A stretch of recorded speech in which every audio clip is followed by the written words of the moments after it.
Good day, students. This presentation is for Teaching and Assessment Mentoring B, B at TMB 22, BESP STEM 42 for the year 2022. I'm going to be your tutor for this module. My name is Mrs. Shirley Lydia Avases. My contact details are cell phone number 081-419-0902. My email address is shareavis@yahoo.com. I will be available for your queries from 6 in the afternoon to 8 o'clock from Monday to Sunday. I would like to welcome you to the module of Teaching and Assessment Mentoring B. In this presentation, I will discuss some of the content covered in your study guide to help you prepare for the upcoming exams. Please note that I will not give attention to the whole content in the study guide. For any queries, please contact or send me an email. Before you study, students, familiarize yourself with the learning outcome at the beginning of each learning unit. Pay attention to learning activities that are given in the study guide and practice them. You must be able to do those learning activities so that you gain more understanding of the subject content. Study all the units in the module in preparation for the examinations. Let's look at what is in the assignment and examination. There is going to be one major assignment of 120 marks that needs to be completed and submitted and passed for you to be able to write an examination. An examination consists of 120 marks, and the duration for an examination is 2 hours 30 minutes. Please read all units that are covered in your assignments to prepare for examination. Examination consists of multiple choice questions. There will be short answer questions and long answer questions. All 3 exam papers will follow the same layout as of the assignment. Let's look at Unit 1. What is school culture? The term school culture generally refers to the beliefs, perceptions, relationships, attitudes, and written and unwritten rules that shape and influence every aspect of how a school functions. But the term also encompasses more concrete issues such as the physical and emotional safety of students. The orderliness of classrooms and public spaces on the degree to which a school embraces and celebrates racial, ethnic, linguistic, or cultural diversity. A school culture results from both conscious and unconscious perspectives, values, interactions, and practices, and it is heavily shaped by a school's particular institutional history. Let's look at the 3 elements of a school culture. There are 3 elements of a school culture. First one is verbal indicators of a school's culture, and that includes the school's motto, its statement of purpose, and its goal or underlying philosophy. Other verbal manifestations are the stories people tell about the way the school operates, the myths of the school, and the metaphors that teachers use in their conversations. Secondly, there are behavioral indications of a school's culture that includes the procedures, ceremonies, rules, and regulations, rewards, sanctions, structures, and the curricula of the school. Thirdly, visual indications of a school's culture includes things such as school symbols, the school uniforms, the facilities, and the icons of the school. Aspects to consider when formulating mission goals of the school. The principal is the driving force of a formal mentoring program in the school. When formulating a comprehensive cooperative mentoring strategy, process, and programs, an in-depth understanding of the school dynamics such as strategic initiatives, culture, structure, financial position is necessary. The principal drives the vision and mission down to the mentee, while the mentee experiences the realities of teaching and can inform the principal and management of the difficulties they experience. It is important to set goals and expectations at the beginning. Guidelines for effective employee recognition. You decide first what will be achieved through employee recognition efforts. Create goals and action plans for employee recognition. Fairness, clarity, and consistency are important in employee recognition. Employee recognition approaches and content must also be consistent. Be as specific as possible when telling the individual exactly why he/she is receiving the recognition. Employee recognition must be offered as close to the event being recognized as possible. Principles of a positive school culture. We have 3 principles of a positive school culture. Social climate. It speaks to a safe and caring environment where all students feel welcome and valued and have a sense of ownership of their school. Intellectual climate. Climate where all students in every classroom are supported and challenged to do their very best and achieve work of quality. This includes a rich, rigorous, and engaging curriculum and a powerful pedagogy for teaching it. Rules and policies speaks to rules and policies that hold all school members accountable to high standards of learning and behavior. Functions of the principal in creating a coaching mentoring culture in the school by referring to negotiating with the Ministry of Education regarding policies and regulations hampering quality efforts. Principals are compelled to make suggestions to the Ministry of Education about quality teaching. Principals are in schools and they have first-hand experience of the realities of teaching and the challenges teachers face. Often policymakers are not in touch with the realities of every teaching. Principals need to be advocates for teachers at government level in order for policies and regulations to benefit the positive culture. Principals work hard at establishing their schools. We move then to Unit 2, aims of performance management that encourages the continuous improvement of teaching activities and the teacher's skills, behavior, and contribution. Drive results, build capability, and grow talent. These aims students need to explain in detail.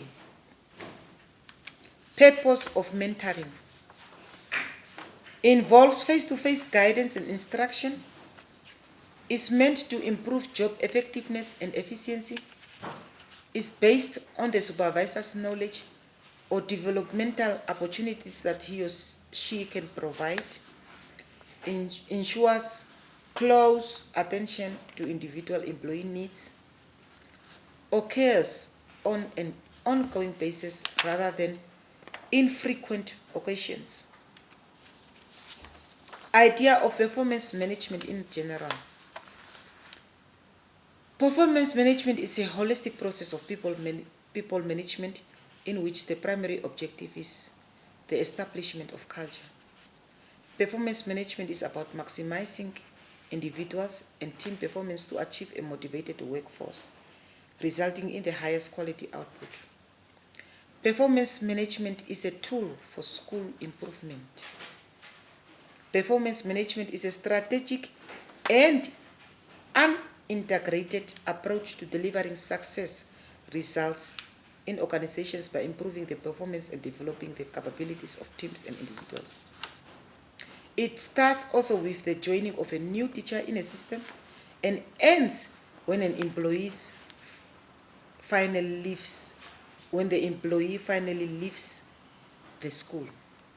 It is an ongoing communication process which is carried between the supervisors and the employees throughout the year. Main purpose of performance management involves face-to-face guidance and instruction. This slide I already went through, so I'll just skip this one. The performance cycle. This is now the performance cycle, students. The cycle starts with planning phase, and then you have the ongoing feedback, the monitoring phase, and at the end, the review. Students, you need to go through these phases or this performance cycle in your study guide. Read through it and understand. In the planning phase, you plan, you establish realistic, challenging, yet doable performance expectations and standards. In the monitoring phase, you discuss success and areas that need improvement. And in the review, last phase, you ask yourself whether you have achieved these goals, what you need to do to improve,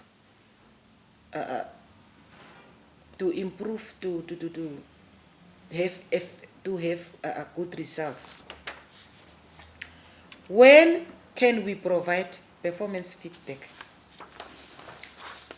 Ongoing performance feedback and coaching is a continuous and continual process of providing help to teachers by analyzing their performance and other job behaviors for the purpose of increasing their job effectiveness. It is an integral part of performance development. Both informal, day-to-day, and regular feedback and coaching sessions are recommended. These can be short update sessions to check on progress, give feedback, and address problems that have arisen. Providing ongoing feedback and coaching for improvement should be scheduled at a time with the teacher in a private setting. A teacher should then not be corrected or disciplined where others can see or hear the conversation.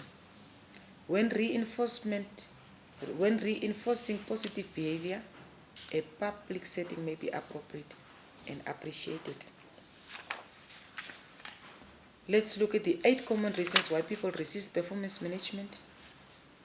Loss of status or job security in the school, non-reinforcing reward systems, surprise and fear of the unknown, peer pressure, climate of mistrust, organizational politics, fear of failure, lack of tact, or poor timing. 5 factors which forms part of performance management system. Developing clear job descriptions and employee performance plans, which includes key results areas and performance indicators. Selection of right set of people by implementing an appropriate selection process. Negotiating requirements and performance standards.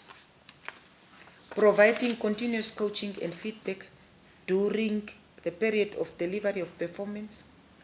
Identifying the training and development needs.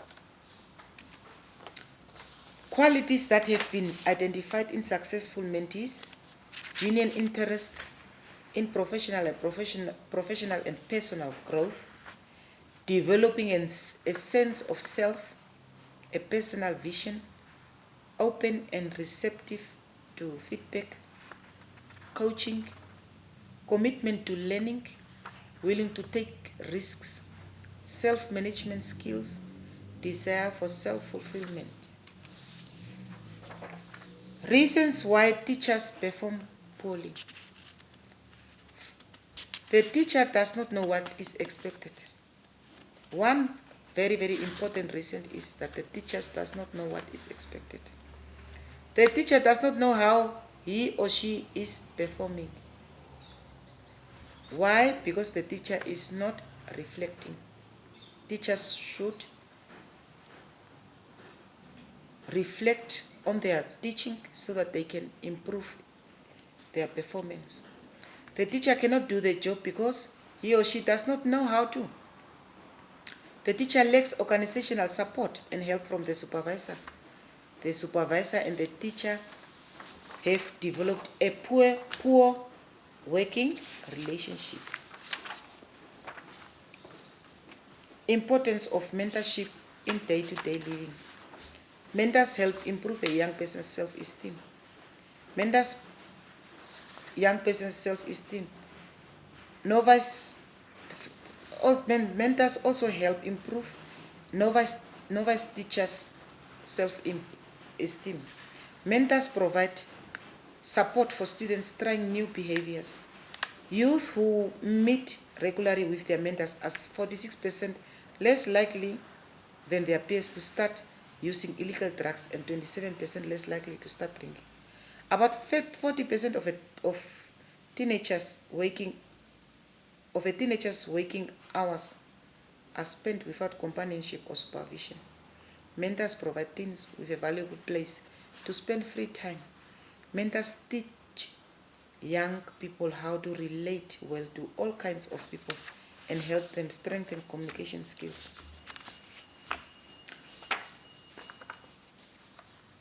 How a mentoring program in your school can promote cooperation with you now. Schools should work more closely with universities to give feedback about students whom they mentor from the training institutions such as UNAM. Schools experience the quality and effectiveness of teacher training because the student teachers do their practical training in these schools. It is important that the schools give feedback to the university. Through mentoring sessions, the student teacher can discuss learning difficulties with the mentor. Feedback should include what works for the student teacher as well as the difficulties he or she experiences. 6 key principles of parent mentoring. Guide families through the education process. Listen and provide support to families and educators on an individual basis. Provide information and resources to families and school personnel on educational laws, district programs and services and community resources.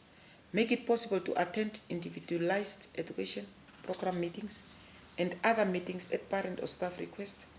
Organize and conduct information sessions or workshops based on the needs of families and professionals. Build collaborative partnerships between families, schools, and communities to benefit learners. Unit 3, define action research using your own understanding. Action research is a research technique that can be employed by teachers to improve the education environment in the classroom. Usually informal, action research can take the form of teachers analyzing behavior and various classroom situations to better understand their classroom. Action research is also a form of investigation designed for use by teachers to attempt to solve problems and improve professional practices in their own classrooms. It involves systematic observations and data collection, which can be then used by the practitioner researcher in reflection, decision making, and the development of more effective classroom strategies. Action research is also a fancy way of saying, let's study what's happening at our school and decide how to make it a better place. It is also a natural part of teaching. Teachers are continually observing learners, collecting data, and changing practices to improve learning in the classroom and school environment. Action research provides a framework that guides the energies of teachers towards a better understanding of why, when, and how learners become better learners. So action research is actually an ongoing process with teachers that are practicing 5 phases of action research.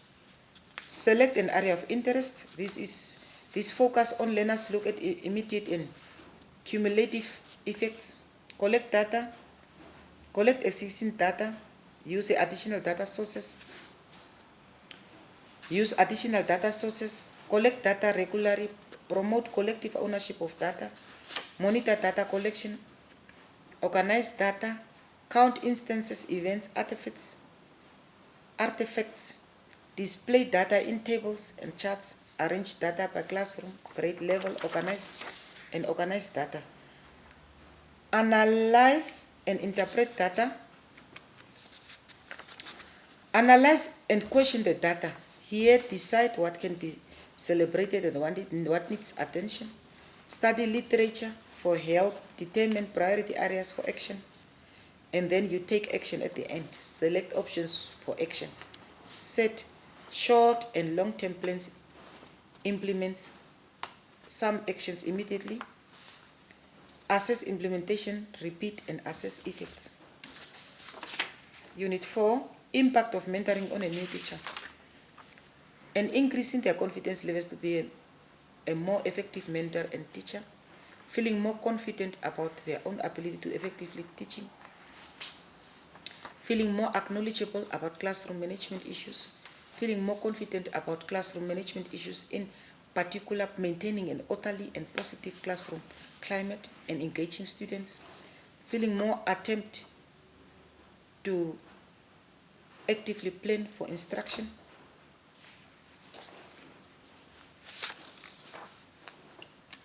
Distinguish from formal to informal mentoring using the dimensions below. So these I gave you in a table form.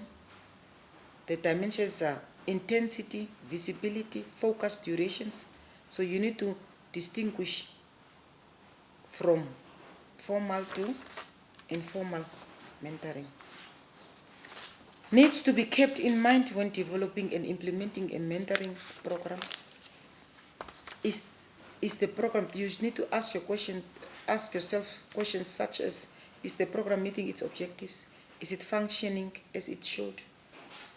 Are the administrative and other procedures working? Are all the procedures actually necessary and well received, helpful to everyone?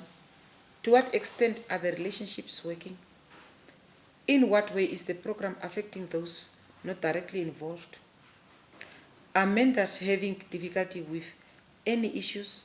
What issues are proving difficult for mentees? Have the training needs of everyone been addressed? And then we have Unit 5, key elements in evaluation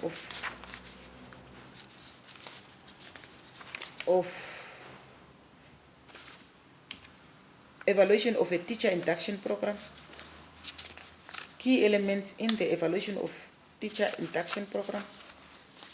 The collection and analysis of data on implementation and impact on students, beginning teachers, mentors, and schools. Collection of survey data collected from participants regarding all components of the induction program. Program leadership uses multiple sources of data to identify successes, challenges, and trends to ensure ongoing program improvement. Program leadership implements a system for mentor accountability in a supportive environment through a defined process of professional goal setting, communication, and documentation. And then we'll look at the suggested process regarding the way in which the impact of teacher mentoring on learning results could be evaluated. This is a process, these are stages. Ne? So firstly, the first stage is to conduct baseline assessment of learner results, assign teachers to mentors, roll out mentoring program, monitor the process, conduct end-line assessment of learner results, evaluate the process, and make adjustments when needed. So if you get a question like this one, you need to write the processes from the first to the last one. So you need to follow the process. You don't write the stages from stage 3 to 5 you need to follow the processes and the stages. From stage 1, it must go from stage 1 to stage 2, to stage 3, to stage 4, and to 5 and 6, for you to be able to get marks that you need for that question.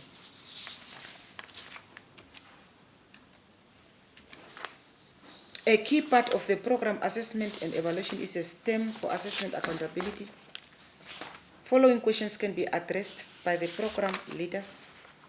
How do we know that we are implementing the key components of a high quality induction program as planned? How do we ensure mentor accountability? How does our induction program accelerate teachers' effectiveness? How does induction program impact students? What is the difference we are making, and what is the added value of our induction program? So you need to ask yourself those questions. Let's again look at some technical mistakes students make with the action verbs when answering the questions.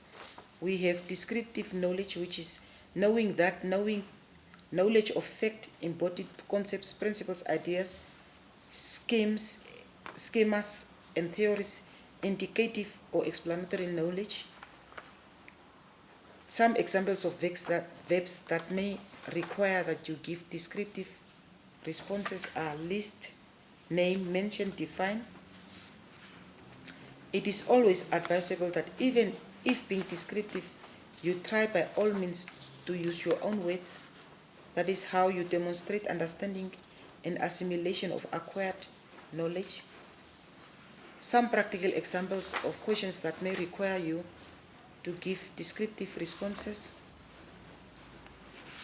Describe what teachers learn through the monitoring phase of the performance management process. Outline the guidelines for designing effective employee recognition system. Describe the purpose of induction of new teachers. And then we have these verbs, some examples of verbs that may require that you give critical, analytic responses. Explain, you make it clear, you give reasons. 4, you state why and how, you give reasons, you give examples. And outline, short description of the main points. Describe, you say what something is like. Discuss, give a clear description, and then argue about features by pointing out positive and negative features, arriving at a conclusion. Give your own opinion.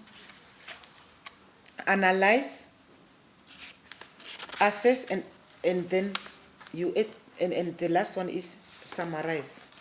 Some practical examples of questions that may require that you give critical analytic responses again. Some practical examples of questions that may require you to give high-order critical analytic responses are using your own experience as a teacher, critically discuss the idea of performance management in general, critically discuss the 3 phases in the performance management cycle. And performance management is a holistic process of people management in which the primary objective is. These are the answers. Okay. Yeah, those are the examples of high order questions that you might find where you need to think critically, and you need to use your own experience. You need to give own examples. You need to use your own language and show your understanding of the content. We have come to the end of the presentation. So start preparations for your exams earlier. Get acquainted with your work and enjoy your studies and make the best out of it. I thank you.